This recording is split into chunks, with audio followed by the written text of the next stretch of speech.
वालेकुम स्टूडेंट। आज जो है हम नेमिंग ऑफ ऑर्गेनिक कंपाउंड यानी नॉमेनक्लेचर ऑफ ऑर्गेनिक कंपाउंड की एक लेक्चर सीरीज़ जो है वो स्टार्ट कर रहे हैं। इस लेक्चर सीरीज़ के अंदर हम जो चैप्टर नंबर 7, चैप्टर नंबर 8 और ख़ास तौर पर चैप्टर नंबर 9 में जितने भी ऑर्गेनिक कंपाउंड्स हैं उन तमाम ऑर्गेनिक कंपाउंड्स के नेमिंग करना जो है वो हम इसको सीखेंगे।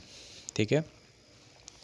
और इस लेक्चर को भी सुनने से पहले जो पहले 2 लेक्चर्स हैं उनको भी आप ज़रा गौर से सुन लें, ताकि हम जब इसके नेमिंग करें, इनके रूल्स जब पढ़ें तो आपको जो है वो बेसिक चीज़ें भी आपके जहन में जो वो आ रही हों। तो इसको देखने से पहले आप जो पहले फर्स्ट और 2 लेक्चर हैं जिनके अंदर मैंने अल्कीन और अल्काइन के जो सिंपल से नेम थे वो मैंने आपको जो थे वो बता दिए थे। अब सबसे पहला सवाल ये है कि हम जो ऑर्गेनिक केमिस्ट्री को नेम दे रहे हैं उसके लिए कुछ रूल्स हैं जो IUPAC यानी international union of pure and applied chemistry ने कुछ रूल्स जो हैं वो प्रोवाइड किए हैं। और उन रूल्स को फॉलो करने का बुनियादी मकसद ये है कि अगर यूनिवर्स में कहीं पर भी कोई ऑर्गेनिक कंपाउंड जो है वो सिंथेसाइज होता है, बनता है, तो उस ऑर्गेनिक कंपाउंड को जब नाम दिया जाए तो वो ऑर्गेनिक कंपाउंड का नाम इस तरह से हो कि वो किसी भी मुल्क में जब चला जाए तो वो 2 मुल्क में जो है वो उसका नाम क्या हो, बिल्कुल एक जैसा हो। यानी अगर रूल अगर नहीं होगा तो ज़ाहिर सी बात है पाकिस्तान में सिंथेसाइज हुआ, पाकिस्तानी ने कोई और नाम रख दिया, वो दूसरी जगह गया तो वहाँ रूल कुछ और था, तो उस एक कंपाउंड की स्टडी करना जो होगा वो मुश्किल हो जाएगा। तो रूल्स इसीलिए होते हैं ताकि सिमिलैरिटीज़ जो क्रिएट हो सकें, कॉम्प्लिकेशंस जो हैं वो दूर हो सके। तो इसीलिए ही जो है वो ये एक नेम जो है देने के कुछ रूल्स जो हैं वो हमें प्रोवाइड किए गए हैं। अब देखें, सबसे पहले याद रखें कि आज के लेक्चर के अंदर जो है हम सिर्फ मुख्तसर सी बहुत ही बेसिक चीज़ें हम इसमें सीखेंगे ताकि आपको जो है ये मुश्किल ना लगे और आसानी से आप जो है वो उसको समझ लें। सबसे पहले देखें, इसको मैं आप पहले कॉमन एग्जांपल से समझाने की कोशिश करता हूँ और इस चीज़ को ज़रा आप जहन में रखिएगा तो इंशाल्लाह ये आपके लिए जो है वो बहुत आसान हो जाएगा।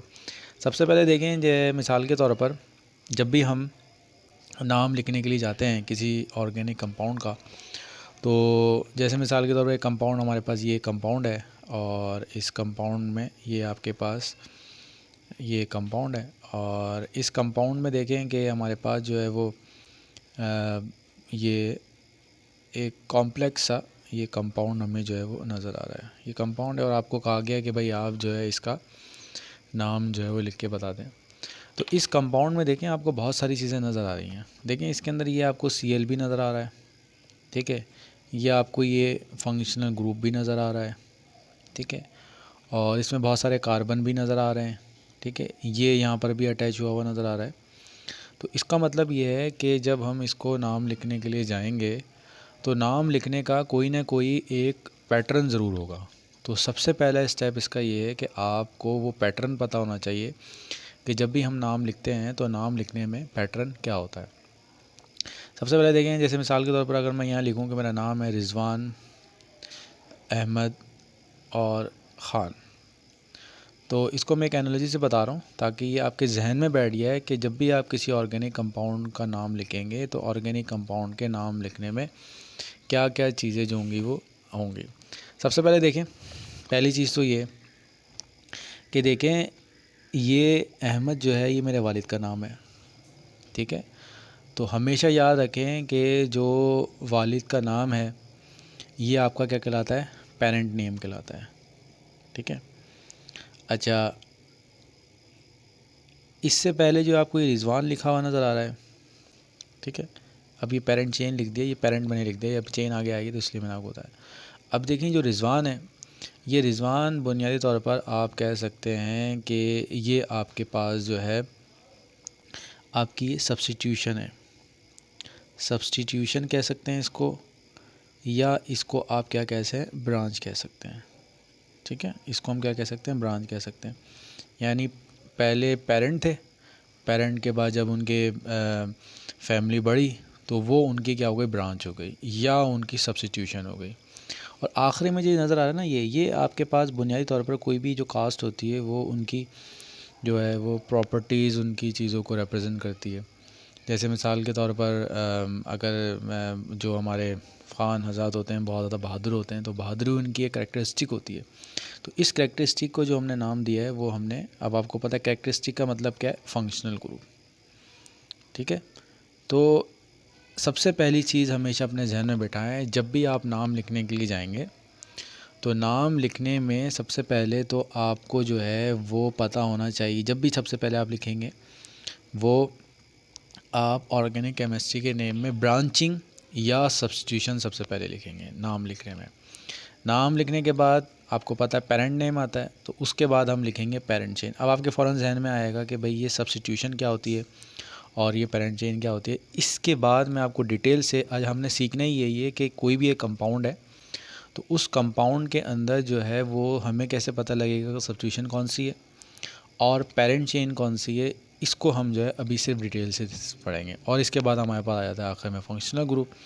तो ये फंक्शनल ग्रुप हमने आखिर में लिखना होता है। ठीक है, तो ये चीज़ आपको समझ में आ गई। ब्रांचिंग, सबसे पहले ब्रांचिंग आती है, फिर पेरेंट चेन और ये फंक्शनल। ये बिल्कुल मुख्तसर सा मैंने बताया, और भी चीज़ें होती हैं लेकिन सिर्फ जहन में बिठाने के लिए आपके कि ये चीज़ें जहन में बैठी हैं आपके, तो ये मैंने आपको पहले लिख के बताई है। ठीक है, अच्छा अब इसमें देखें तो अब सबसे पहले देख लें कि यहाँ पर देख लें कि ये जो पेरेंट चेन है, इसको पेरेंट चेन के लिए हम जो है पेरेंट चेन बुनियादी तौर पर यहाँ पर रूट वर्ड्स होते हैं। क्या होते हैं? रूट। पेरेंट चेन का मतलब वो रूट वर्ड्स होते हैं जो हमारे पास मौजूद होते हैं। सबसे पहले हम पेरेंट चेन को देख लेते हैं। पेरेंट चेन का मतलब क्या है? पेरेंट चेन का मतलब ये होता है कि हमारे पास जो है वो एक ऑर्गेनिक कंपाउंड है और उस ऑर्गेनिक कंपाउंड के अंदर जो है वो कितने कार्बन जो है वो आपके पास मौजूद हैं पेरेंट चेन के अंदर। ठीक है, अब इस चीज़ को हम सबसे पहले हम समझ लेते हैं, पेरेंट चेन को समझ लेते हैं, पेरेंट चेन क्या है। अब यहाँ पर देखें, अब स्टूडेंट यहाँ पर देखिए, जैसे मिसाल के तौर पर हमारे पास एक कंपाउंड है CH3, CH2, CH2, CH2 और CH3। अब देखें ये एक ऑर्गेनिक कंपाउंड है और इस ऑर्गेनिक कंपाउंड के अंदर जो है वो आपको नज़र आ रहा है कि कितने कार्बन मौजूद हैं, 1 2 3 4 5। ये हमारे पास जो है वो 5 कार्बन जो है वो इसके अंदर मौजूद है। अब देखें ये जो चीज़ आपको नज़र आ रही है ना, ये चीज़, ये इसको हम कहते हैं कि ये हमारे पास क्या है, रूट पेरेंट चेन है इसके। ये हमारे पास क्या है, पेरेंट चेन है। और इस पेरेंट चेन में जितने भी कार्बन हैं, कितने कार्बन हैं, 5 कार्बन है। तो ये जो 5 कार्बन को जो हम रिप्रेजेंट करेंगे, 5 के लिए जो हम वर्ड यूज़ करते हैं, किसका वर्ड यूज़ करते हैं, पेंट का वर्ड यूज़ करते हैं। तो इसको हम कहते हैं कि ये हमारे पास रूट वर्ड्स हैं। जो पेंट का वर्ड है इसको हम कहते हैं रूट वर्ड। तो सबसे पहले हमने ऑर्गेनिक कंपाउंड में ये देखना होता है कि हमारे पास जो है वो जो है आपके पास पेरेंट चेन में कितने कार्बन जो है वो मौजूद हैं, तो उसी हिसाब से आपने नाम लिखने होते हैं। तो अब ये बात समझ में आ गई होंगी कितने कार्बन है। अब जब मज़ीद इसके ऑर्गेनिक कंपाउंड का नाम लिखेंगे तो फिर आपको और समझ में आ जाएगा। तो रूट वर्ड का मतलब, अगर एक कार्बन होगा, कार्बन 1 होगा, तो आपको पता है कि हम मैथ को यूज़ करते हैं, मैथ लिखते हैं। अगर 2 कार्बन होंगे तो उसके लिए जो है हम वो एथ को यूज़ करते हैं। ठीक है, अगर 3 कार्बन होंगे तो उसके लिए हम जो है वो प्रॉप का वर्ड यूज़ करते हैं। अगर 4 कार्बन होंगे तो उसके लिए जो हम वर्ड यूज़ करते हैं वो ब्यूट का वर्ड यूज़ करते हैं। और ये चीज़ें मैं ऑनवर्ड आपको जो है वो आपको लिखवा चुका हूँ। ठीक है, ये पॉइंट हो गया। तो रूट वर्ड समझ में आ गया। अच्छा, इसके बाद आप पेरेंट चेन या ब्रांचिंग। ठीक है, अब यहाँ पर देखें सबसे पहली चीज़ ये देखिए कि अब मैंने आपको बताया था कि जो भी ऑर्गेनिक कंपाउंड्स होते हैं वो बुनियादी तौर पर हाइड्रोकार्बन से ही मिलकर ड्राइव हुए होते हैं। अब सपोज़ ऐसा होता कि भाई ये जो आपके पास कार्बन था, यहाँ पर इस हाइड्रोजन की जगह, एक हाइड्रोजन की जगह यहाँ पर आके क्या हो जाता, CH3 अटैच हो जाता। ये अब मैं ये बिल्कुल आसान करके ही बता रहा हूँ ताकि आपके जहन में सिर्फ कॉन्सेप्ट आ जाए कि पेरेंट चेन क्या है और ब्रांच क्या है। अब देखें यहाँ पर पहले जो ये बिल्कुल सीधी जा रही थी, 1 2 3 3 4 5, ये जो बिल्कुल आपके पास चेन थी, ये चेन आपको नज़र आ रही थी, ये जो चेन आपके पास नज़र आ रही है ये तो आपकी हो गई पेरेंट चेन, ठीक है, ये आपके पास हो गई पेरेंट चेन। और ये जो ऊपर आपको अटैच हुआ हुआ नज़र आ रहा है ना, ये इसको हम कहेंगे कि ये आपके पास क्या है, सब्स्टिट्यूशन है।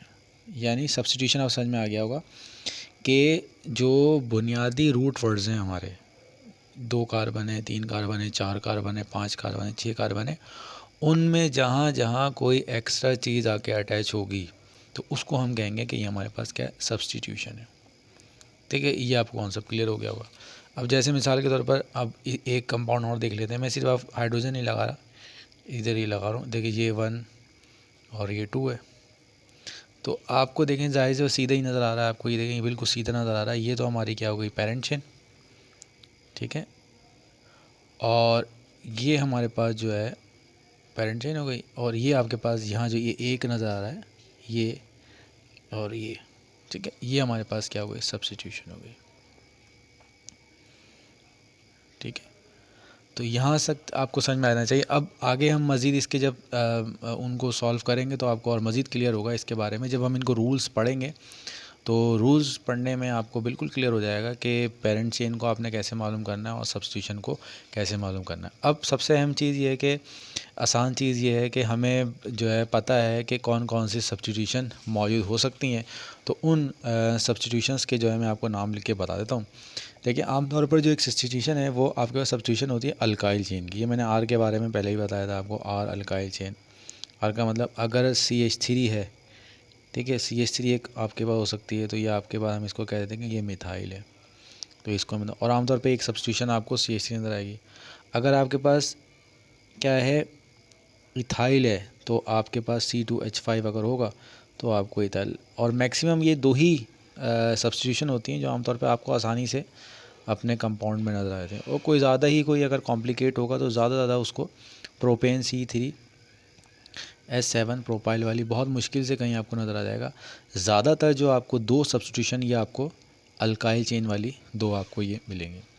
अच्छा, इसी तरह से और दूसरी सब्स्टिट्यूशन भी होती हैं जो आपको नज़र आ रही हैं, Cl, Br, I, इसको हम कह देंगे क्लोरो, ठीक है, इसको कह देंगे ब्रोमो, और इसको हम कह देंगे आयोडो। तो ये आपको आसानी से क्या हो जाएगा, नज़र आ जाएगा। इस तरह से एक सब्स्टिट्यूशन और है NO, तो ये आपको जो है वो नाइट्रो जो है, इसका हम नाम लिख देते हैं, और ये नाइट्रो आपको नज़र आएगा। तो स्टूडेंट यहाँ तक तो अब आपके लिए बहुत आसानी हो गया होगा कि भाई सब्स्टिट्यूशन पता लग गई। तो सब्स्टिट्यूशन यही 3 होती हैं, ये होंगी या ये होंगे। अब मैं आपको लिखता हूँ तो आप ज़रा देख के बताइएगा कि इसके अंदर सब्स्टिट्यूशन कौन है और पेरेंट चेन कौन है। जैसे मिसाल के तौर पर मैंने ये लगा दिया, ठीक है, तो आपने फ़ौरन पहचान लिया कि भाई ये तो हमारी पेरेंट चेन हो गई और ये मेरे पास सब्स्टिट्यूशन है जो आमतौर पे हमें नज़र आ जाती है। और इसी तरह से जो है वो आपके पास एक मैंने कंपाउंड लिख दिया, यहाँ मैंने लगा दिया CH3 और यहाँ मैंने लगा दिया C2H5।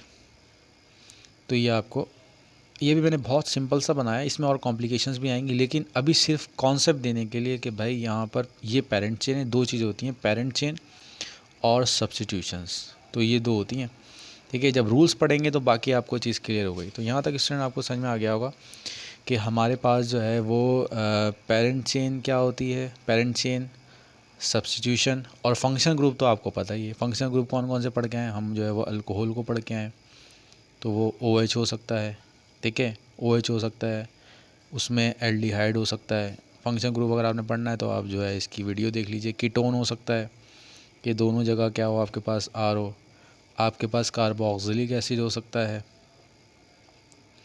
ठीक है, ये आपके पास हो गया। तो स्टूडेंट यहाँ तक आपको जो है वो बात समझ में आ गई होगी, ठीक है, ये चीज़ समझ में आ गई। अब यहाँ पर देख लीजिए, इसको मैं ज़रा और थोड़ा सा इसमें एक चीज़, अब यहाँ तक बिल्कुल सिंपल करके मैंने आपको बता दिया। अब इसमें देख लीजिए एक चीज़ और देखें, ये रूट वर्ड तो हमारा आ गया, ये रूट वर्ड है, रूट वर्ड,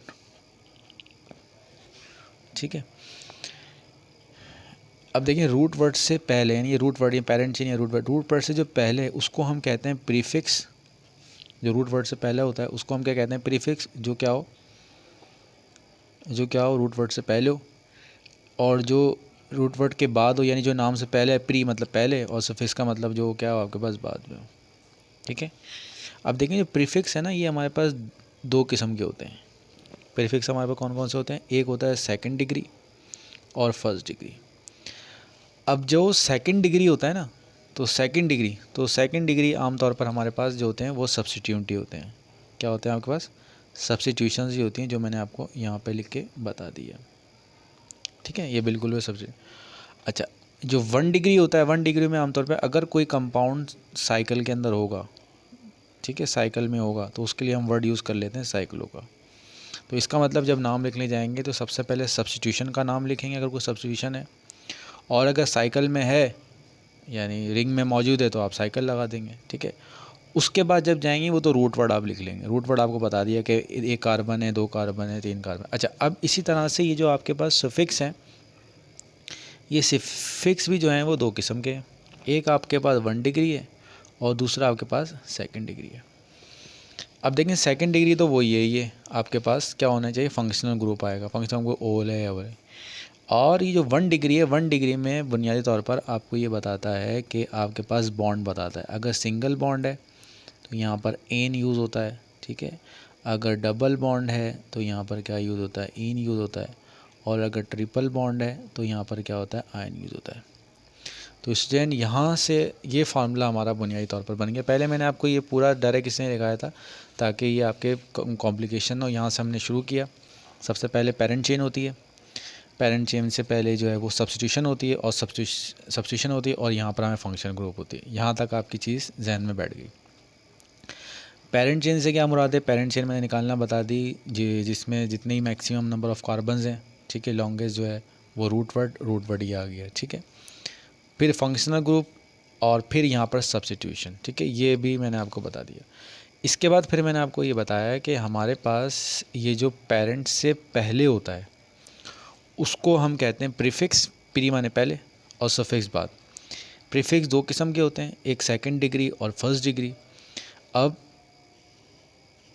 सेकंड डिग्री में आप तौर पे आपकी सब्स्टिट्यूशन आती है, और फर्स्ट डिग्री में साइक्लो आता है कि अगर आपको कोई साइकिल मौजूद है। और ये जो है वो सफिक्स भी 2 किस्म के हैं, हल्के जो हमें द बॉन्ड्स के बारे में बताएं।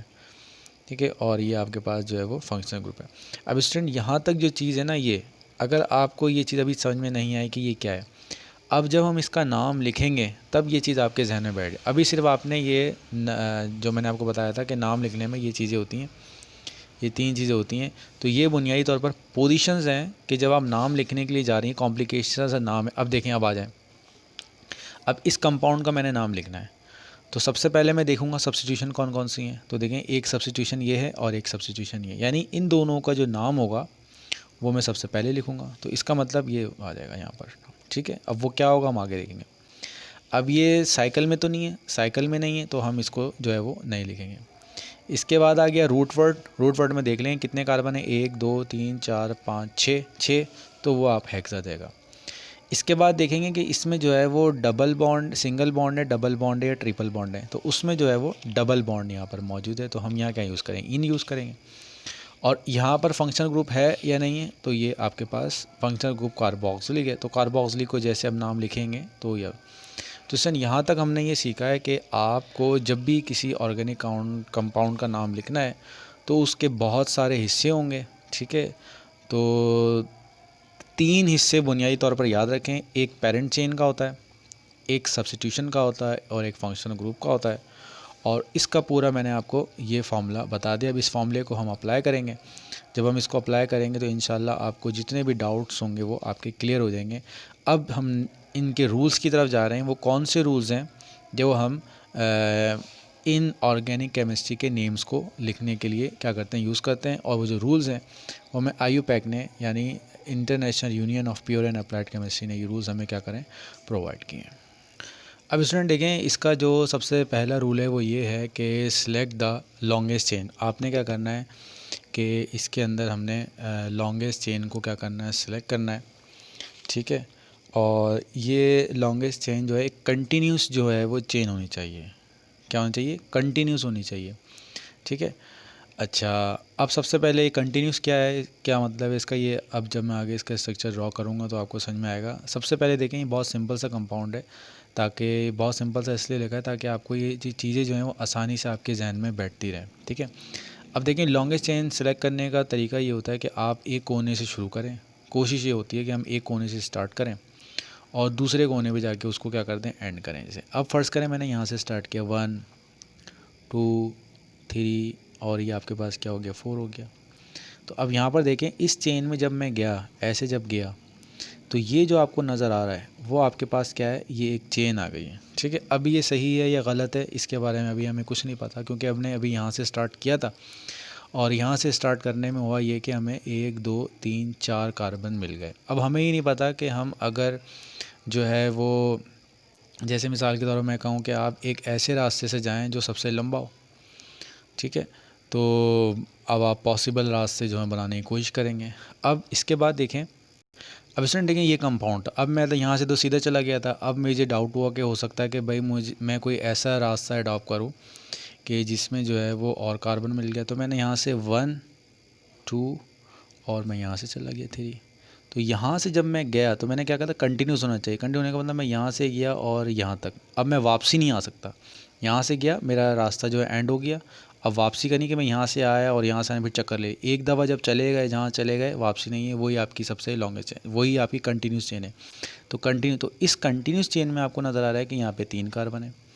तो इसका मतलब ये हुआ कि हमारे पास इसके मुकाबले में लॉन्गेस्ट चेन क्या है, आपके पास ये वाली है। अब आपके फ़ौरन जहन में सवाल आया होगा कि भाई हमने यहाँ से स्टार्ट कर लिया, हम यहाँ से भी तो स्टार्ट कर सकते थे। तो अब हम जो है वो यहाँ से स्टार्ट करके देख लेते हैं। इसको मैं यहाँ से कर लेता हूँ। तो अब ये 1 2 3 और ये 4, जब मैं यहाँ से आया तो यहाँ से मुझे 4 मिला। तो इससे तो पहली बात तो हमें ये बात साबित हो गई कि भाई हमारे पास जो लॉन्गेस्ट चेन आ रही है वो 4 कार्बन की ही आ रही है, ठीक है। अच्छा, अब यहाँ पर देखें, अब मैं पॉसिबल जो भी सवाल बन सकते हैं ना, स्टूडेंट जब पहली मरतबा देखते हैं तो वो कहते हैं कि हम वहाँ से कर लेते, यहाँ से कर लेते। तो मैं जितने पॉसिबल रास्ते इसमें बन सकते हैं ना, वो तमाम रास्ते मैं आपको बना के दिखाऊँ। अब किसी स्टूडेंट के जहन में ये सवाल आएगा कि भाई हम यहाँ से आए थे तो 1 2 3 और 4, ये वाली भी तो पॉसिबल हो सर, आपने ये वाली क्यों नहीं ली? तो मैंने ये वाली भी ले ली। तो इन तमाम चेन से जो बात साबित हुई है वो ये साबित हुई कि इसमें जो लॉन्गेस्ट चेन है ना वो 4 की है। तो पॉसिबल स्ट्रक्चर जो बन रहा है वो ये 3 कार्बन वाला तो नहीं है, एक ये वाला हो सकता है 4 वाला, ये वाला हो सकता है और ये वाला हो सकता है, ठीक है। अब यहाँ से स्टार्ट करना सही है या वहाँ से स्टार्ट करना सही है, इसके लिए जो है वो अभी हम एक रूल पढ़ेंगे। तो वो रूल आपका जो क्लियर कर देगा कि भाई यहाँ से शुरू करना सही है या वहाँ से शुरू करना चाहिए। तो स्टूडेंट यहाँ से जो है वो आपको ये बात समझ में आ गई होगी कि जो हमने पेरेंट चेन सेलेक्ट करनी है या पेरेंट चेन यानी जो लॉन्गेस्ट चेन सेलेक्ट करनी है, उस सेलेक्ट करने का रूल आपको जो है वो समझ में आ गया होगा कि हमने ऐसा रास्ता अडॉप्ट करना है जिसमें आपको मैक्सिमम जो है वो कार्बन जो वो आपको नज़र आए। अच्छा, अब देखें, ज़रूरी नहीं है कि चेन है बिल्कुल स्ट्रेट जो है वो कंटिन्यूस तो होना लाजमी है, लेकिन ज़रूरी नहीं है कि वो स्ट्रेट हो। ये भी एग्जांपल मैं आपको बताता हूँ। अब इसके बाद जो है ना हम एक सिंपल सा कंपाउंड और कर लेते हैं, ठीक है। एक कंपाउंड और कर लेते हैं, इसमें आप जो है लॉन्गेस्ट चेन के बारे में मुझे बता दें। स्टूडेंट इसमें हम ज़रा देख लेते हैं, ये कंपाउंड है। अब देखें, लॉन्गेस्ट चेन सेलेक्ट करने का तरीका उसका वही है कि अब आप ज़्यादा कॉम्प्लिकेशन में मत पड़िएगा कि आप सारी चीज़ें सारी जगह से जो है वो स्टार्ट करना शुरू करें। अभी बहुत सिंपल सा स्टार्ट करें कि मैंने आपको बताया था, एक कोने से स्टार्ट कर लेते हैं। यहाँ से स्टार्ट करते हैं 1 2 3 4 5 और 6। अब ये भी आपको बात समझ में आ गई, 1 2 3 यहाँ तक जाता तो ये तो शॉर्ट हो जाती, तो यहाँ से जाने का फ़ायदा नहीं है। और वो मैंने बताया कंटिन्यूस होना चाहिए, ऐसे वापसी आना नहीं है, ठीक है। अच्छा, अब ये भी हो सकता है कि 1 2 3 4, अब ये भी आपको पता है ये भी मुड़ना इसका बेकार था कि यहाँ तक हमारे लिए जाना पॉसिबल नहीं था। अगर चले जाते 4 कार्बन हो जाते, यहाँ से हमें 6 कार्बन मिल गए, ठीक है। तो ये बात आपको समझ में आ गई कि ये हमारे पास जो है वो ये लॉन्गेस्ट चेन है, ठीक है। अब देखें, अब ये जो लॉन्गेस्ट चेन आपको नज़र आ रही है, ठीक है, अब इनमें ये जो आपको नज़र आ रही है, ये चीज़ें जो नज़र आ रही हैं, ये इसको हम कहते हैं कि ये हमारे पास क्या है, सब्स्टिट्यूशन है। ये हमारे पास क्या है, सब्स्टिट्यूशन है। और ये हमारे पास क्या है, पेरेंट चेन है। तो ये दो चीज़ें आपको निकालने आनी चाहिए कभी भी आप ऑर्गेनिक कंपाउंड का नाम लिखें, एक पेरेंट चेन और एक जो है वो सब्स्टिट्यूशन। अच्छा, अब आपके जहन में ये सवाल आएगा कि भाई हम अगर जो है यहाँ से शुरू कर लेते 1 2 3 4 5 और 6, यहाँ से अगर कर लेते तो यहाँ से भी 6 है। तो अब हमने ये सीखना है कि पहले हमने ये सीखा कि भाई ऐसा रास्ता देखो जिसमें ज़्यादा कार्बन हो, ठीक है। तो ये डिसाइड हो गया कि हमारे ये दो रास्ते हैं, एक ये वाला रास्ता है और एक ये वाला रास्ता है। अब इसमें हमने देखना है कि इन दोनों रास्ते में से हमारे लिए जो सही रास्ता है वो कौन सा है। अब हमने ये सेकंड रूल में हमने देखना है। अब सेकंड रूल ये है कि रूल नंबर 2 जो है वो हमारा ये है। रूल नंबर 2 सिंपल सा ये है कि आप जो है नंबरिंग कर ली आपने, लॉन्गेस्ट चेन सेलेक्ट कर ली। अब उस डायरेक्शन को आप जो है वो नंबर ऑफ़ कार्बन एटम उस डायरेक्शन से लेंगे जहाँ से ब्रांचिंग जो होगी वो आपके पास ब्रांचिंग आपके लिए क्या पड़ेगी, करीब तर पड़ेगी। नियरेस्ट ब्रांचिंग क्या होगी आपके लिए, क्या होगी, करीब तर होगी। जैसे मिसाल के तौर पर अब आप इसमें आप फ़ौरन पहचान जाएंगे। अब मैं यही कंपाउंड दोबारा ड्रॉ कर रहा हूँ, ये वाला कर लेते हैं हम, CH3 CH और CH3, ये CH2 और ये हमारे पास क्या है, CH3। अब देखें जब मैंने इसका नाम लिखा ये तो हमें पता लग गया था कि भाई 1 2 3 4 एक रास्ता ये था और दूसरा रास्ता आपके जहन में ये आ रहा था कि ये हो, तो एक 1 2 3 4।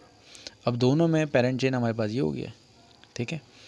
तो अब यहाँ पर देख लें कौन सी डायरेक्शन में, अब इसमें देखें ये हमारी क्या है, पेरेंट चेन है, ये हमारी पेरेंट चेन है और ये हमारे पास क्या है, सब्स्टिट्यूशन है। ये हमारे पास क्या है, सब्स्टिट्यूशन है। तो हमने जो है उस रास्ते को देखना है या उस जगह से देखना है, ये सब्स्टिट्यूशन है या इसको हम ब्रांचिंग कह लें, उस डायरेक्शन को देखना है जिसमें आपकी ब्रांचिंग या सब्स्टिट्यूशन क्या पड़े आपके करीब तर। अब देखें मैं यहाँ से आया तो यहाँ से ब्रांचिंग मेरी 2 पर आ रही है और यहाँ से आया तो ब्रांचिंग हमारे पास किस में आ रही है, 3 में आ रही है। तो ये वाली डायरेक्शन हमारे पास क्या है, राइट है। इसी तरह से इसमें देख लें, यहाँ से आया तो यहाँ से ब्रांचिंग जो है वो 2 और 3 पर आ रही है, 2 और 3 पर आ रही है, 2 और 3 पर आ रही है, 3 पर आ रही है। लेकिन जब मैं यहाँ से आ रहा हूँ, इस डायरेक्शन से आ रहा हूँ तो 1 2 3 4 5, तो यहाँ पर 4 और 5 पे आ रही है, ठीक है। तो इसका सम बनेगा 9 और इसका सम बनेगा 5। तो जिसका कम सम होता है उस डायरेक्शन को अपने फॉलो करना है। तो इससे अभी हमने सिर्फ ये 2 रूल पढ़े। पहला रूल क्या है, लॉन्गेस्ट चेन। जब हम लॉन्गेस्ट चेन सेलेक्ट कर लेते हैं तो जाहिर सी बात है फिर हमारे पास 2 डायरेक्शंस आती हैं।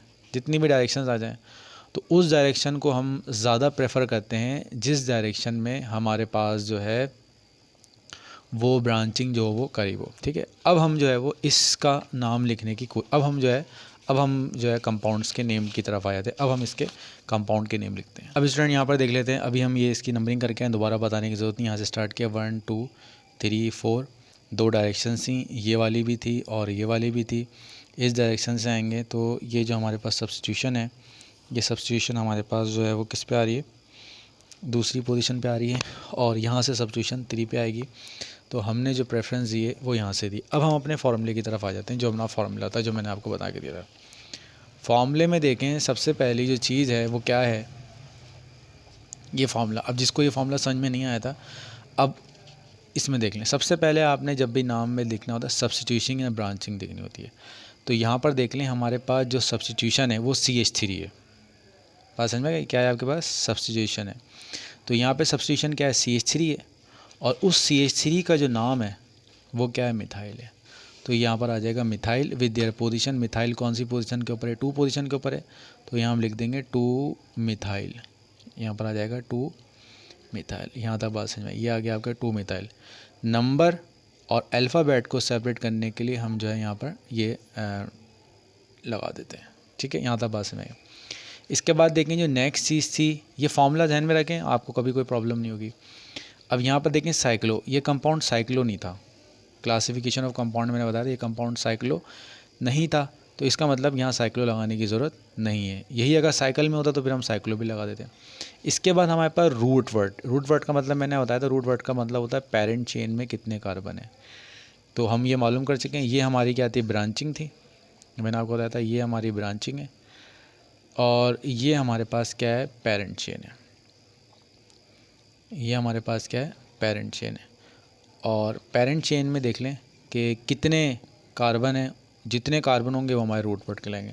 तो 4 कार्बन है, 4 का मतलब क्या है, ब्यूट। तो यहाँ हमने क्या कर दिया, ब्यूट लिख दिया। ठीक है, ये ब्यूट हो गया, यहाँ तक आ गया। अब उसके बाद आपने देखना है कि यहाँ पर सिंगल बॉन्ड है, डबल बॉन्ड है या ट्रिपल बॉन्ड है। तो यहाँ आपको पूरे में नज़र आ रहा है कि यहाँ सब जगह क्या है, सिंगल बॉन्ड है। तो सिंगल बॉन्ड के लिए हम जो वर्ड यूज़ करते हैं वो एन का वर्ड यूज़ करते हैं, क्योंकि सिंगल बॉन्ड है और सिंगल बॉन्ड जब भी होगी एन का वर्ड। और आखिर में क्या है, फंक्शनल ग्रुप है। अब यहाँ कोई फंक्शनल ग्रुप है ही नहीं, तो जाहिर सी बात है जब फंक्शनल ग्रुप ही नहीं है, यहाँ देखें इसमें कंपाउंड में देख लें यहाँ कहीं फंक्शनल ग्रुप नहीं है, तो फिर हमें यहाँ फंक्शनल ग्रुप लिखने की ज़रूरत नहीं है। तो स्टूडेंट ये थोड़ा बहुत आपके जहन में बैठ गया होगा कि आपने जो नेम लिखना है वो किस तरह से जो है वो लिखना है। अब इसके बाद एक कंपाउंड और लिख लेते हैं हम। अब स्टूडेंट इसका नेम लिखते हैं हम। अब इसका जब हम नाम लिखेंगे तो इसका नाम लिखने में अब आपको पता है एक कोने से स्टार्ट करेंगे, 1 2, यहाँ जाएंगे 3 हो जाएंगे, यहाँ जाएंगे तो 3 4 और ये हो गया 5। ठीक है, अब यहाँ से भी हो सकता है 1 2 3 4। तो यहाँ से इस डायरेक्शन में इसलिए जाएंगे कि यहाँ पर ये तो हो गया हमारे पास पेरेंट चेन, इधर लिख देता हूँ पेरेंट चेन, और ये हो गई हमारे पास ब्रांचिंग। ठीक है, अब जब हम नाम लिखते हैं तो नाम लिखने में सबसे पहले हम क्या लिखते हैं, सबसे पहले क्या लिखते हैं, सब्स्टिट्यूट लिखते हैं। सब्स्टिट्यूट हमारे पास क्या है, मिथाइल है। तो मिथाइल की पोजीशन है, ये हमारे पास क्या है, 2 मिथाइल है, ये हमने 2 मिथाइल लिख दिया। ठीक है, और यहाँ पर साइक्लो नहीं था, बिल्कुल ही स्ट्रेट था, तो यहाँ कुछ लिखने की ज़रूरत नहीं है। रूट वर्ड, पेरेंट चेन में जितने भी कार्बन है, पेरेंट चेन में जितने भी कार्बन है वो रूट वर्ड में आ जाएगा। कितने, 5 है, तो ये हो जाएगा पेंट। ठीक है, इसके बाद हमने देख लेना है सिंगल बॉन्ड है, double bond, triple, single bond है, तो यहाँ पास क्या आ जाएगा, एन। और फंक्शन ग्रुप अभी कोई मौजूद है नहीं, तो हमने जो है वो यहाँ पर इसको अलग से करके दिया। तो स्टूडेंट हमने जो है वो ये कंपाउंड्स के नेम जो है वो यहाँ पर हमने लिखने देख लिया। अब देखें इसके बाद जो है वो रूल नंबर 3 है। अब रूल नंबर 3 देख लेते हैं। रूल नंबर 3 सिंपल सा ये है कि भाई अगर आपके पास एक से ज़्यादा सेम रेडिकल्स यानी सेम ब्रांचिंग अगर आपके पास मौजूद है, जैसे ये कंपाउंड है CH3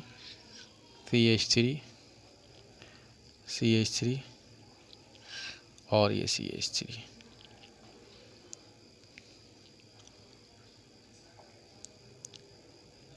ये कंपाउंड मौजूद है। अब देखें, आते हैं हम, ये हाइड्रोजन यहाँ मौजूद है। अब नाम देते हैं 1 2 3 4 और ये 5। सही है, अब ये रूट वर्ड हमने निकाल लिए, यहाँ पर लॉन्गेस्ट चेन आ गई। ठीक है ना, ये बात समझ में आ गई। अब यहाँ से अगर आते तो 1 2 3 4, 3 और 4 पे आता तो ये लंबा पड़ जाता, यानी 7 हो जाता सम। और यहाँ 2 और 3 है, तो अब देखें यहाँ जो हमारे पास ब्रांचिंग आई है वो 2 एक जैसी हैं। क्या है, 2 एक जैसी है। तो अब जब आप लिखने जाएंगे तो आप क्या लिखेंगे, तो आप देखेंगे भाई ये 2 है, पहले सब्स्टिट्यूशन, तो आप लिखेंगे 2 मिथाइल। ठीक है, फिर आपको नज़र आ रहा है भाई 3 है, तो आप लिख देंगे 3 मिथाइल। ठीक है, ये सब्स्टिट्यूशंस आपने लिख दी। उसके बाद आप कहेंगे साइक्लो तो है नहीं, रूट वर्ड आपके पास क्या है, कितने कार्बन है, 5 है, तो आपने लगा दिए पेंट। और उसके बाद क्या है, सिंगल बॉन्ड है, तो आ जाएगा एन। तो ये रूल ये कहता है कि अगर आपके पास 2 रेडिकल एक साथ आ जाए ना, 2 रेडिकल्स अगर आपके पास एक साथ आ जाए तो उनको बार बार लिखने की ज़रूरत नहीं है, उनको सिर्फ पोजीशन के साथ एक दफ़ा लिख दें। यानी ये 2 है और 3 है, 2 और 3 है, और जितने भी रेडिकल्स हैं, कितने हैं, 2 हैं, तो आप क्या लगा देंगे, डाई मिथाइल। 3 होते तो ट्राई लिख देते, 4 होते तो टेट्रा लिख देते। तो ये रूल समझ लें, क्या, अगर एक जैसे रेडिकल्स हैं तो उनको जो है बार बार लिखने की ज़रूरत नहीं है, वो आप एक ही तरह रखें, पोजीशंस को लिख दें। अच्छा, इसमें अगर 2 नंबर्स हैं, 2 नंबर्स को सेपरेट करने के लिए हम क्या लगाते हैं, कॉमा लगाते हैं। और नंबर और अल्फ़ाबेट को सेपरेट करने के लिए हम जो है वो क्या लगाते हैं, ये डैश लगा देते हैं। ठीक है, 2 2 9। अब उसके बाद वही है रूल, रूट वर्ड में कितना है आपके पास, 5 है, 1 2 3 4 5 है, तो ये हो जाएगा पेंड। सिंगल बॉन्ड है तो यहाँ जाएगा हमारे पास एन आ जाएगा। ठीक है, यहाँ तक आ गया। ये जो है सिंपल सा आपको कंपाउंड के बारे में नाम लिखना जो है, तो ये बुनियादी तौर पर ये फार्मूला आपके जहन में होना चाहिए। ये फार्मूला जहन में है तो आप आसानी से जो है वो सारी चीज़ें जो है वो आप आसानी से कर सकते हैं। अब स्टूडेंट ये वाला जो नाम है इसको हम कर लेते हैं। अब देखें इसमें जो है इधर से स्टार्ट कर लेते हैं, किधर से भी स्टार्ट करें, यहाँ से स्टार्ट कर लेते हैं। 1 2 3 4 5। अब यहाँ से जगह हमने स्टार्ट किया तो यहाँ पर जो एक सब्स्टिट्यूशन है, ये तो हमारे पास जो है वो रूट चेन हो गई, पेरेंट चेन हो गई। अब यहाँ पर एक सब्स्टिट्यूशन जो है वो 3 पर आ रही है, दूसरी जो है वो 3 पे आ रही है, और तीसरी जो है वो 4 पे आ रही है। यानी इस डायरेक्शन से एक 3 पर है, दूसरी 3 पर है, और ये 4 पर है। टोटल मिला के जो बन रहा है वो 10 बन रहा है। अब इस डायरेक्शन से देखना 1 2 3 4 और 5। अब इसमें देख लें एक सब्स्टिट्यूशन तो 2 पर आ रही है, एक सब्स्टिट्यूशन 3 पे आ रही है, और तीसरी सब्स्टिट्यूशन किस पे आ रही है, 3 पे आ रही है। तो टोटल आपके पास 8 और इसका मतलब डायरेक्शन जो होगी वो हमारी ये वाली होगी। ठीक है, अब इसका नाम देख लेते हैं। अब इसमें देखें हमारे पास जो सब्स्टिट्यूशन है वो सारे सेम ही हैं अभी तक। तो सेम का रूल क्या है कि आपने इसको ऐसे नहीं लिखना कि 2 मिथाइल 3 मिथाइल 3 मिथाइल, आपने इनको अलग-अलग करके लिख लेना है, मिला के लिख लेना है। अब कौन सी पोजीशन है, पहले पोजीशन 2 है, फिर एक 3 है, फिर आपने 3। अब देखें 3 आप ऐसा नहीं कि आप एक ही दफ़ा लिखेंगे, जितने सब्स्टिट्यूशंस हैं उनको उतनी ही दफ़ा लिखना है। तो अब ठीक है, अब इसके बाद क्या है, कितनी है, ट्राई है, तो यहाँ पर आ जाएगा ट्राई, और क्या आ जाएगा यहाँ पर मिथाइल, ट्राई मिथाइल। ठीक है, ये हमारे पास जो है वो ट्राई मिथाइल हो गए। उसके बाद जो है वो जो फार्मूले के मुताबिक जो है वो हम सब्स्टिट्यूशन को लिख चुके हैं। साइक्लो हमारे पास नहीं है। रूट वर्ड अब देख लेते हैं, हमारे पास रूट वर्ड पेरेंट चेन से पता लगेगा 5 है, तो ये हो गया आपका पेंड। और सिंगल बॉन्ड है सब जगह, तो ये हो जाएगा एन। और फंक्शन ग्रुप अभी हम कर नहीं रहे, सिर्फ सिंपल अल्केन कर रहे हैं, तो 2 3 3 3 ट्राईमिथाइल पेंटेन जो होगा वो ये हमारे पास हो जाएगा। यहाँ तक हो गया। इसके बाद जो हमारे पास नेक्स्ट है वो देख लेते हैं हम। इसमें जो है वो रूल देख लेते हैं क्या है। अब सबसे पहले देख लेते हैं, अब आपको पता है कि भाई यहाँ से स्टार्ट करना है, यहाँ से करेंगे 1 2 3 4 5, 1 2 3 4 5। तो हम यहाँ से कर लेते हैं 1 2 3 4 और 5। ठीक है, ये 5 जो है वो लॉन्गेस्ट हमारे पास बन चुके हैं। अब इसमें देख लें कि हमारे पास जो है वो 2 मुख्तलिफ़ किस्म के रेडिकल्स हैं, सब्स्टिट्यूशन है। एक तो हमारे पास है मिथाइल, ठीक है, और दूसरी जो सब्स्टिट्यूशन है वो हमारे पास ब्रांचिंग जो है वो हमारे पास ये C2H5 है, इसका नाम है इथाइल। तो जो नेक्स्ट रूल है वो ये रूल है कि आपने जो है अगर 2 मुख्तलिफ़ किस्म के अगर आपके पास सब्स्टिट्यूशंस हैं तो आप जो है वो प्रेफरेंस किसको देंगे, यहाँ से देंगे या जो है वो यहाँ से देंगे। तो जब आपके पास 2 या 2 से ज़्यादा जो है वो अल्काइल रेडिकल मुख्तलिफ मौजूद हों चेन में, तो उसके लिए आपने जो है जो प्रेफरेंस देनी है, तो वो प्रेफरेंस किसको देनी है, हमेशा स्मॉलर रेडिकल को आपने प्रेफरेंस देनी है। ठीक है, पहली चीज़। और दूसरी चीज़, जब आप इसको नाम लिखने के लिए जाएंगे, अब इसमें स्मॉलर रेडिकल तो मिथाइल था, तो हमने मिथाइल को यहाँ से शुरू कर लिया। अब जब इसका नाम लिखेंगे तो नाम लिखने में हमने सबसे पहले क्योंकि सब्स्टिट्यूशन लिखनी है, तो सब्स्टिट्यूशन के लिए हम अल्फ़ाबेटिकल ऑर्डर देखेंगे। अब अल्फ़ाबेटिकल ऑर्डर में ई पहले आता है तो हम इथाइल को पहले लिखेंगे। इथाइल कौन सी पोजीशन है, तीसरे पे, तो हो जाएगा 3 इथाइल। ठीक है, अल्फ़ाबेट और नंबर को सेपरेट करने के लिए लगाते हैं। फिर इसके बाद 2 मिथाइल 2 मिथाइल 2 मिथाइल 2 मिथाइल। अब देखें नंबर और अल्फ़ाबेट को सेपरेट करने के लिए हमने ये डैश लगा दिया। ठीक है, और जो है वो रूट चेन 5 की है तो ये जगह पेंड, और सिंगल बॉन्ड है तो हमारे पास एन है। तो ये रूल सिंपल सा था, ये हमने पढ़ लिया था। ठीक है, और जो है अब स्टूडेंट इस कंपाउंड का नेम देते हैं। अब देखिए इसको नाम देने के लिए यहाँ से 1 2 3 4 5 और 6, ठीक है। और अगर हम यहाँ से हैं 1 2 3 4 5 और 6। अब देखें जब यहाँ से हम आ रहे हैं तो यहाँ से जो पोजीशन आ रही है वो 3 और 4 आ रही है, और यहाँ से आ रहे हैं तो वो क्या आ रही है 3 और 4 आ रही है, ठीक है। सेम पोजीशन है 3 और 4। तो इसमें देख लें जहाँ से स्मॉलर रेडिकल करीब पड़ेगा, सबसे पहले प्रेफरेंस किसकी है, स्मॉलर रेडिकल की है, तो हम यहाँ से इसको क्या करेंगे, प्रेफर करेंगे। तो अब इसका नाम लिख लें। अब इसका नाम क्या होगा, 3 डायरेक्शन ये वाली लेंगे क्योंकि मिथाइल यहाँ से करीब पड़ रहा है, तो हो जाएगा 3 मिथाइल और 4 इथाइल और हेक्स एन, ठीक है। तो ये हो जाएगा हेक्स एन। तो ये हमारे पास क्या हो जाएगा, इसका नाम हो जाएगा, ठीक है। यहाँ तक हमने जो है वो इसको कर लिया। चलिए ये तो मुख्तसर सी कुछ एग्जांपल्स थी जो हमने इसमें कर लिए हैं। अब हम जो है वो कुछ नाम लिख लेते हैं, वो अब हम इसको सॉल्व करते हैं। अब जो इसमें देख लेते हैं, सबसे पहले आपको पता है अब इसमें ज़्यादा लंबा चौड़ा करने की ज़रूरत नहीं है, करीब यही है। तो 1 2 3 4 और ये 5, ठीक है। ये आपके पास क्या बन गई है, पेरेंट चेन। ये सब्स्टिट्यूशन है, ठीक है। सब्स्टिट्यूशन किसके ऊपर है, 2 पर है। देखा 2 3 रूल क्या था, जब एक ज़्यादा हो डाई मिथाइल और कितने हैं पेंट हैं, तो ये आपको आएगा पेंटेन। इसके बाद इसको देख लेते हैं, इसका नेक्स्ट कंपाउंड CH3 CH3 और CH, इसका नाम लिख लेते हैं। अब इसमें देखें, अब यहाँ से स्टार्ट कर लें, 1 2 3 यहाँ से कर लिया, यहाँ से करेंगे तब भी 2 पे आएगा है। तो ये सिंपल है 2 मिथाइल और 3 कार्बन है प्रॉप और सिंगल बॉन्ड है तो ये एन। तो ये फार्मूला भी आपको जहन में बैठ गया होगा। अच्छा, इसके बाद जो है ये कंपाउंड है, इसको कर लेते हैं। अब इसमें देख लें, ज़्यादा बेहतर ये है कि भाई हम यहाँ से स्टार्ट कर लेते हैं, दोनों में करके देख लेते हैं।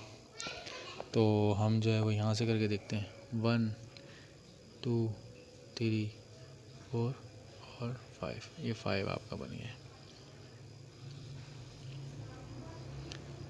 अब ये सवाल है कि यहाँ से अगर कर लेते, तो यहाँ से अगर हम करेंगे तो अब पहले इसका नाम लिख के देख लेते हैं क्या है। तो हो जाएगा 2, अब यहाँ से करेंगे जाहिर सी बात है, तो 1 2 3 4, ये 4 4 2 ज़्यादा हो जाएंगे, तो ये 2 2। अच्छा, पहले हमने अल्फ़ाबेटिकल ऑर्डर में लिखना होता है, तो ये हो जाएगा पहले 3 इथाइल को लिखा, इनको सेपरेट करने के लिए हाइफन लगाया, और डाई मिथाइल, और ये हमारे पास पेंटेन। हमें जो कंपाउंड दिया हुआ है ये कंप्रेस फॉर्म आपको दी गई है, कंडेंस फॉर्म दी गई है। इसका पहले हम स्ट्रक्चर ड्रॉ कर लेते हैं। सबसे पहली चीज़ तो याद रखें कि भाई ये जो ब्रैकेट्स होते हैं ना, ये ब्रैकेट्स में जो भी लिखे होते हैं, इनका बुनियादी मकसद ये होता है कि ये 2 मिथाइल रेडिकल हैं जो किसी कार्बन के साथ अटैच है। ये पहली चीज़, अगर 3 होते तो इसका मतलब ये 3 रेडिकल है और किसी कार्बन के साथ अटैच है। तो पहली चीज़ तो ये है कि ये 2 अटैच हैं, और वो किसके साथ अटैच हैं, वो इसके साथ अटैच हैं। अब देखें ये जो कार्बन है इसके साथ 2 CH3 अटैच हैं, 2 CH3 आ गए, ये एक आ गया और एक ये आ गया, और बाकी 2 हाइड्रोजन इसके साथ है ही अटैच, और बाकी आगे CH2, और ये हमारे पास क्या आ गया, CH3 आ गया। अब नाम लिखेंगे 1 2 3 और ये हो गया 4। नाम लिखेंगे तो ये आ जाएगा आपके पास 2 मिथाइल और ब्यूटेन। ये आपको समझ में आ गया। तो सबसे पहली चीज़ याद रखें कि जहाँ कहीं CH3 है तो CH3 का मतलब ये है कि वो किसी न किसी कार्बन के साथ जो है वो अटैच्ड है, ठीक है। अब इसके बाद इस कंपाउंड को देख लेते हैं, CH3 और CH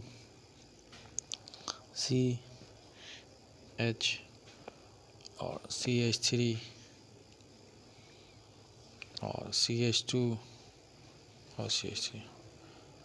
अब यहाँ पर ज़रा देख लीजिए कि यहाँ पर जो है वो ये 3 CH3, इसका मतलब ये 3 CH3 जो हैं वो किसी कार्बन के साथ अटैच हैं। ये एक CH3 तो ये रहा, एक CH3 ये रहा, एक CH3 ये रहा। अब ये CH3 जो है ये किसी कार्बन के साथ अटैच है। जब भी CH3 होगा वो किसी न किसी कार्बन के साथ जो होगा वो अटैच होगा। अब ये कि ये इस कार्बन के साथ है, ये इस कार्बन के साथ है, तो जाहिर सी बात है ये जो कार्बन है इसकी 4 बॉन्ड्स पूरी हैं, 2 तो हाइड्रोजन है, एक ये रहा और एक ये रहा। तो ये CH3 जो अटैच होगा वो इस कार्बन के साथ अटैच होगा। तो ये यहाँ पर आपके पास CH3 आ गया और ये CH2 आ गया और ये CH3 आ गया। तो इस चीज़ को ज़रा और से देख लीजिए कि हमारे पास जो है जब भी CH3 नज़र आएगा वो जो है वो किसी कार्बन के साथ ब्रांचिंग फॉर्म में या किसी ना किसी तरह से अटैच होगा। ये इस तरह अटैच है और ये CH3 किसी कार्बन के साथ है, तो इसके साथ है या इसके साथ है, तो जाहिर सी बात है ये जो है वो इस कार्बन के साथ होगा। इस कार्बन की जो 4 वैलेंसीज हैं वो पूरी नहीं है। अब नाम लिख लेते हैं 1 2 3 4 5। अब देखें इतने हमने सवाल कर लिए हैं, इतने सॉल्व कर लिए हैं, तो इसमें आपको पता लग गया कि एक कोने से स्टार्ट करो और दूसरे कोने तक जाओ और फिर डायरेक्शन आपको बता देगी। तो ये आपके पास 2 है, 2 और ये ट्राई मिथाइल और ये आपके पास क्या हो जाएगा, पेंटेन हो जाएगा। ठीक है, यहाँ तक हो गया। अब इसके बाद एक कंपाउंड और कर लेते हैं, इस कंपाउंड में देख लेते हैं। ये C2H5 और ये CH3 है और यहाँ पर ये CH3 है और यहाँ पर ये C है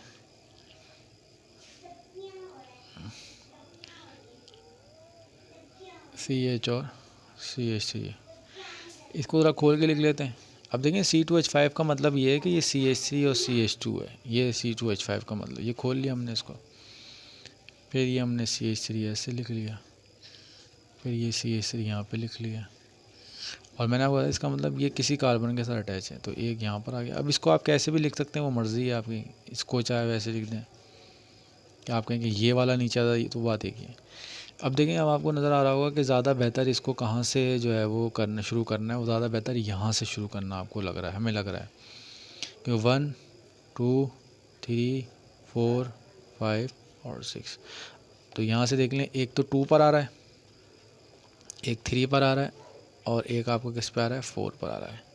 और यहाँ से करेंगे तो 1 2 3 4 5, तो एक 2 पे आएगा, एक 3 पे आएगा और एक 5 पे आएगा, तो वो बड़ा हो जाएगा, तो इसलिए जो है वो तो ट्राई मिथाइल और हेक्सेन ये हमारे पास जो है आ गया। अब ये अल्केन के जो थे वो हमने जो है वो मैक्सिमम जो थे वो कर लिए हैं। अब इसमें आपका एक कंबाइन फॉर्म में लिखा हुआ था, उस कंबाइन फॉर्म को भी ज़रा कर लेते हैं। जैसे ये लिखा हुआ था CH3 CH3 ब्रैकेट 2 और CH2 और CH। अब इसमें एक चीज़ याद रखें, जब कभी CH3 नज़र आएगा तो वो किसी कार्बन के साथ ऊपर या नीचे कहीं पर अटैच है। तो यहाँ पर ज़रा देखें कि ये आपके पास इस कार्बन के साथ दो CH3 अटैच हैं, वो ऊपर और नीचे, ये एक ऐसे आ गया और एक जो होगा वो ऐसे आ गया।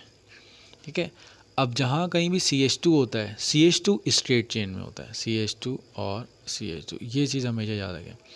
अगर यहाँ पर 3 लिखा हुआ होता तो इसका मतलब 3 CH2 है, अगर यहाँ 4 होता तो इसका मतलब क्या होता है, 4 CH2। लेकिन जहाँ पर भी CH3 अटैच होगा तो वो कार्बन के साथ ऊपर और नीचे कहीं ना कहीं जो होंगे वो आपके पास अटैच होंगे। इसका नाम लिख लेते हैं 1 2 3 4 और ये 5,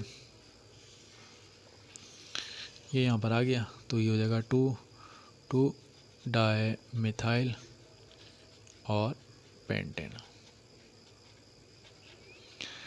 तो स्टूडेंट यहाँ तक जो है वो हमने आज नॉमेनक्लेचर की बेसिस जो है वो स्टार्ट कर ली थी।